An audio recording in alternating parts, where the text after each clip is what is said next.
Welcome back to another episode of Lost in the Farmer's Market Garden Life, where today we're covering this particular specimen here.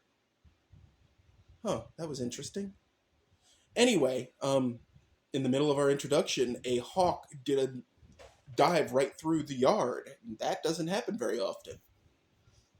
When you create space for wildlife, stuff like this you should get used to this stuff happening.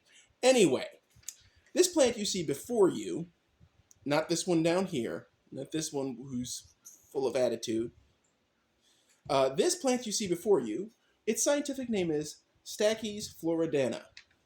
Its common name is Florida Betony, but it has a bunch of common names, and we'll get to that in a minute. Now, it's in the Lamiaceae family, which it's in the Betony grouping, but it's ultimately in the mint family. You might know its most famous garden cousin, lamb's ear, which, by the way, is another common name for this plant, even though it looks nothing like it. Okay? Lamb's ear is Stachys byzantinia. So there's that. But this is its native cousin. Now, this one is native to the United States, originally to Florida, and then it proliferated itself all over the place. The name Stachys, by the way, comes from Greek meaning an ear of grain, which refers to the shape of some of the parts, specifically the flowers and the seed pods. Now, there is no hard USDA zone information for this plant because all the notes listed as either a weed or a forage food, and they only list which states it's been currently found in as of the publishing of said website page. However, it seems to be 5B plus, so from 5B to higher temperature zones. That means it's all over North Carolina, and in fact, the first time I ever really encountered it was on a landscaping job in North Carolina here in Fayetteville. Now, it is a perennial in all of its natural range.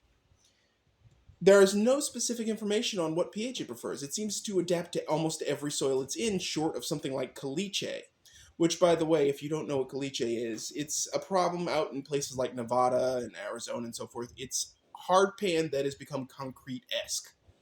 Yeah, it's interesting. I've had to deal with the North Carolina equivalent, and it's not fun. Anyway, its exposure is full sun to partial shade. Its height can be 12 to 18 inches, and its width, well, technically this is a cluster of plants, as it tends to do. And this plant's width is as long as its runners can go.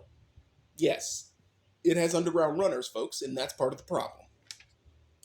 Other names for it include rattlesnake weed, which is what I always knew it as, Florida hedge nettle, and wild artichoke, though it's not related to actual artichokes.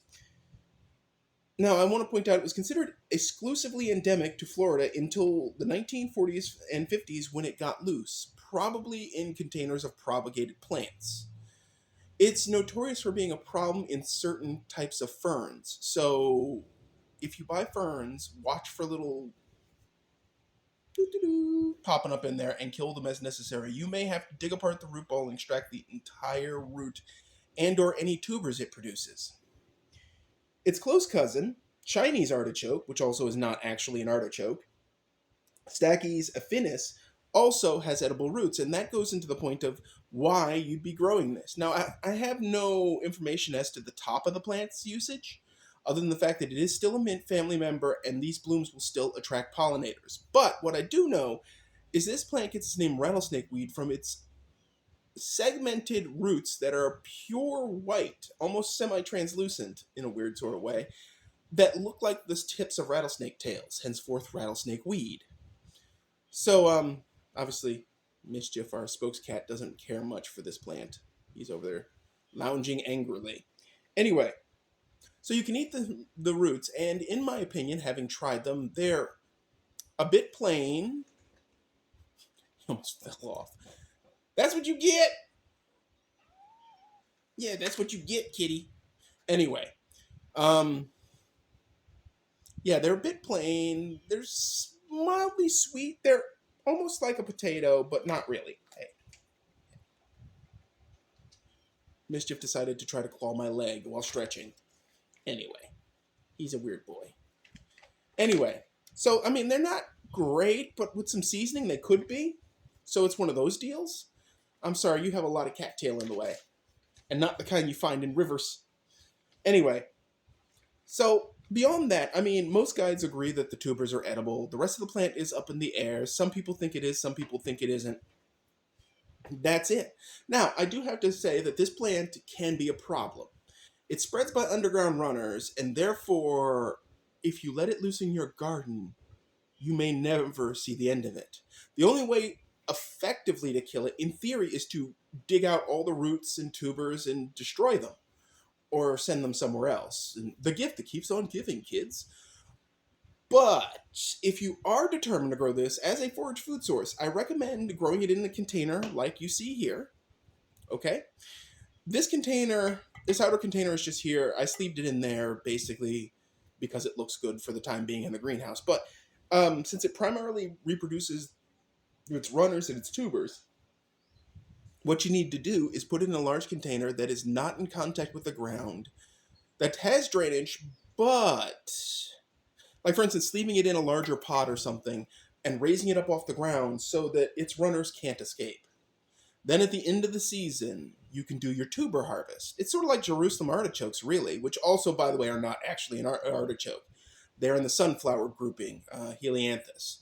But they have aggressive tubers and runners, and so containing them in a pot where the pot is at several inches above the ground at least, you can ensure that it won't escape. This is not to say that either of these plants do not produce seed.